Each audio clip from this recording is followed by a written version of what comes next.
Hello, my friends. My name is Darren Gerdes. It is 17 February 2025, and this is the Daily Brief. I'm just a professor trying to provide context in the war in Ukraine. So here we are with 1,530 Russian casualties. It's not as high as yesterday, but higher for the rest of the month, and of a pretty low month considering.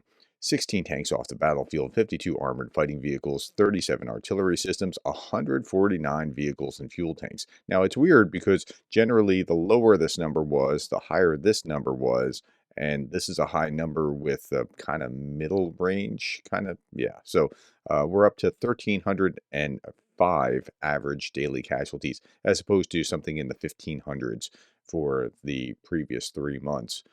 Okay, Andrew Perpetua's list isn't out, but he had this comment on X. My favorite Russian comment of the week is this, quote, very similar to the Ukrainians, we also lack a Black Sea fleet. Kind of cracked me up when I first saw it or read it. Still does now. There's something to be said about that, but for very different reasons. Okay, there's also no list at the time that I'm recording this. There's no list about how many drones, Russian drones, were hitting in Ukraine, but there was some damage reported.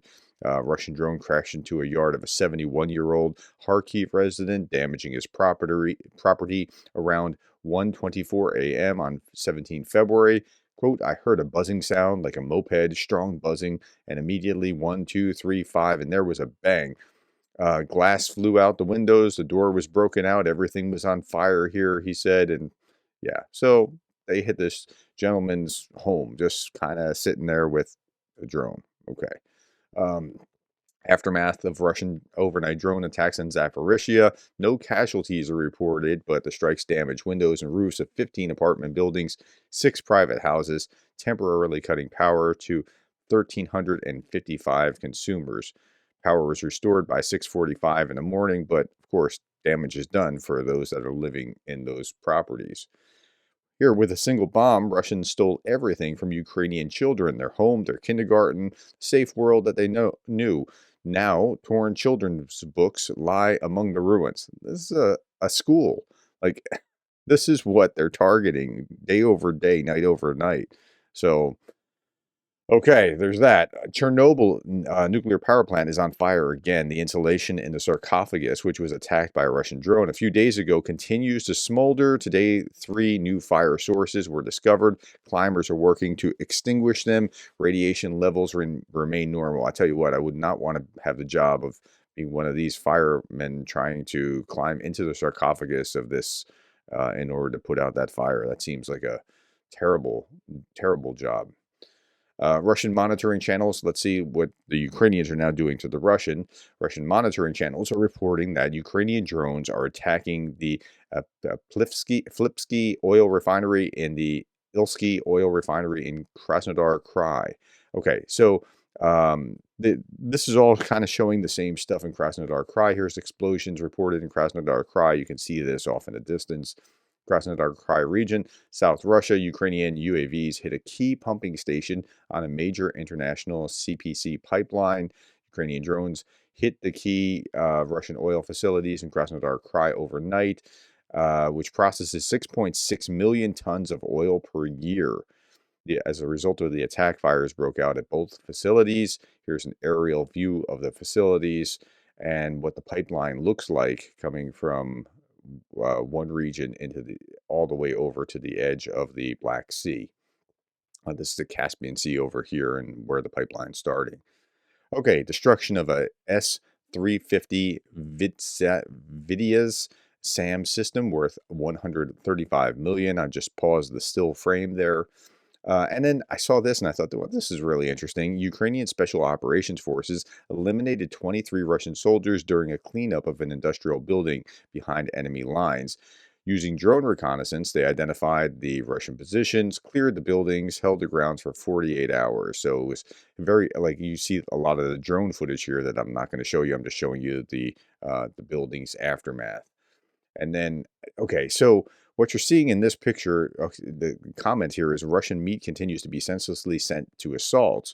During another attempt, the enemy lost a company. And here in the scope, you see these little dots on the screen, like that's white on the ground. I don't know if they're snow or what, but like they're just standing out like sore thumbs. It's very clear where these soldiers are when they're running across these fields. I mean, they really don't have much of a chance trying to do that. In the Pokrovsk direction, the Russians led 38 assaults. Now that's about right. The numbers, it's fascinating that how the numbers parallel, like 38 assaults. I said, okay, it won't be more than 40 when I was looking at this over here at 1530. Yeah, yesterday was up into the like 60s, I think. And when it was down to 1200 or so, or 1100, it would be down to like 30 assaults. It's really interesting to see how that all ties together here.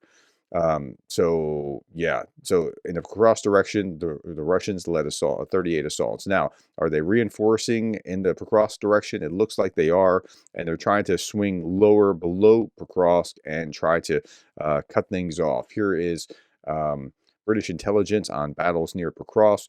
The Russians are trying to cut logistics and encircle the city, a strategy that is costing the Russians heavy losses.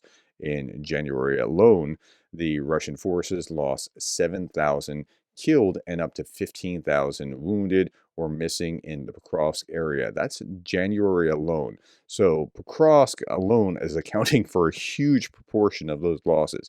7,000 killed, up to 15,000 wounded. So let's just do some quick math here. Let's say 22-ish, something like that, thousand, and we go back over to this, and we 22 out of in January you had 48,000. So that's a pretty substantial portion of that 48,000.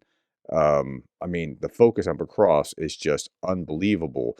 And the Russians just kept pounding at it, and that's why you were having the high numbers that you were seeing here over the course of January. Okay, so that's the story with Pokrovsk. Motorized troops or the Russian occupiers. Now, again, if we go back and we look at just the number of casualties, or not just casualties, but vehicles and fuel tanks, 149. Now, it's not all like tanks and that sort of thing. These are just smaller kinds of things. And if we look at this, motorized troops of the Russian occupiers, they're riding in on motorcycles. No joke. This is a video of motorcycles. This is a joke. Слазь! Ты чё въёбываешься в меня, блядь?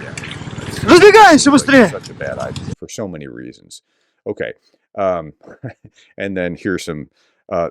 So I read this and I thought, if he was in my class doing this, he'd be getting an F for this is the anti-motivational way of going to inspire the troops. Quote, you are being paid for being wounded so that you can get treatment and return to the front, not buy cars and apartments. Nobody has canceled the combat mission, says a commander. Absolutely fantastic address from Russian officer to Russian military personnel. The officer is outraged that wounded Russian soldiers complain too much, film videos, refuse to go on meat assaults on crutches, and spend the money that they receive on their personal needs instead of quickly getting treatment and dying. So he's upset with them for, wanting to have a life. Wow, fascinating, huh? Okay, U.S. supplied Hummers in Ukrainian service, sporting massive array of electronic warfare antennas. Without these things, these things are sitting ducks, right? So the electronic warfare is going to keep most of the drones away unless they're fiber optic drones, in which case then there still might be somewhat of a sitting duck. Darth Putin, this is he's highlighting something from February 16th. That's 3 years ago and a day. February 16th, 2022. Media Benjamin is saying, you think crying wolf about Russian invasion of Ukraine is to justify another obscene 2023 military budget? Sure looks that way. Darth Putin replies, the West was crying wolf about Russian invasion of Ukraine to justify 2023 military budget. And then I helped them by invading. Yeah, all right.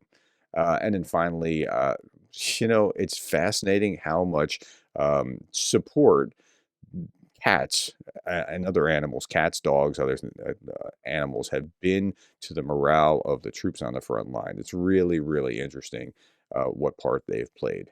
Anyway, thank you for your time. Thank you for the likes, the shares, the subscribes. Thank you for being the kind of person that cares about Ukraine.